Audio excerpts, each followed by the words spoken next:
Hi నమస్తే. నేను మీ Nandini. Welcome back to Nandini Ramesh world. దోసలంటే ఎవరికిష్టం ఉండదు చెప్పండి?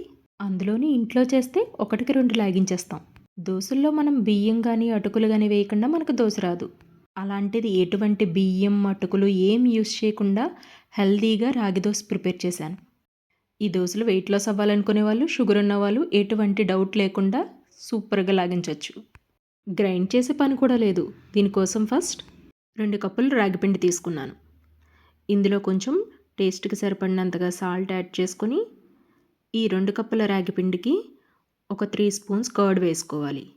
ఇదంతా ఒకసారి బాగా మిక్స్ చేసుకొని, ఈ టెక్స్చర్ వచ్చేలా కలుపుకోవాలి. ఒకవేళ మీకు ఇలా రాకపోతే కొంచెం కర్డ్ యాడ్ చేసుకోండి. ఇప్పుడు ఇందులో కొంచెం కొంచెంగా వాటర్ యాడ్ చేసుకుంటూ, మనం చపాతీ పిండి ఎలా అయితే కలుపుకుంటామో అలా కలుపుకొని ఒక 10 నిమిషాల పాటు పక్కన పెట్టుకోండి. 10 నిమిషాల తర్వాత ఈ పిండిలో ఒక 3/4 కప్పు గోధుమ పిండి వేసుకోండి. ఇదంతా ఒకసారి ఇలా కలుపుకొని ఇందులో కొంచెం వాటర్ యాడ్ చేసుకుంటూ మనం ఈ పిండిని ఈ కన్సిస్టెన్సీలో కలుపుకోవాలి. చూడండి, పిండి అంతా ఇలా కలుపుకొని పక్కన పెట్టుకొని ఇప్పుడు స్టవ్ వెలిగించి ప్యాన్ హీట్ చేసుకోండి. ప్యాన్ హీట్ అయిన తర్వాత ఒక గరిటతో పిండిని తీసుకొని ఇలా మొత్తం స్ప్రెడ్ చేసుకోవాలి.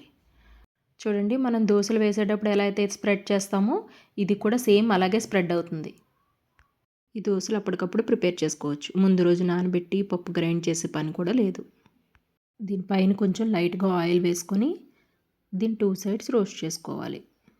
ఇవి తినడానికి కూడా చాలా సాఫ్ట్గా ఉంటాయి. వెయిట్ లాస్ అవ్వాలనుకునే వాళ్ళకి పర్ఫెక్ట్ ఆప్షన్ ఇది. స్టమక్ ఫుల్గా ఉంటుంది. కిచెన్లో వంట చేసే వాళ్ళకి ఇది బెటర్ ఆప్షన్. ఎందుకంటే యాక్చువల్గా దోశలు వేసామంటే మనం వేస్తూనే ఉంటాం, వాళ్ళు లాగిస్తూనే ఉంటారు. మనకెవరైనా వేసి పెడితే బాగుండు తిందామని మనం చూస్తాం. కానీ హెల్దీ రాగి దోశ వేసి చూడండి, 2 దోశలకి స్టమక్ ఫుల్ అయిపోతుంది అండ్ హెల్దీ కూడా. ఇలా 2 సైడ్స్ రోస్ట్ చేసుకొని ప్లేట్లో వేసుకోవాలి. సూపర్ టేస్టీ రాగి దోశ రెడీ. దీని కాంబినేషన్ పల్లీ చట్నీ ఆ టమాటో చట్నీతో సూపర్ ఉంటుంది. ఈ రెసిపీ మీకు కూడా నచ్చితే మరి కొంతమందికి షేర్ చేయండి. ఇలాంటి మరిన్ని రెసిపీస్ కోసం ఇంకెవరైనా నా ఛానల్ని సబ్స్క్రైబ్ చేయకపోతే సబ్స్క్రైబ్ చేయండి, లైక్ చేయండి, షేర్ చేయండి. ఈ రెసిపీని మీరు కూడా ట్రై చేసి ఎలా వచ్చిందన్నది కామెంట్ చేయండి.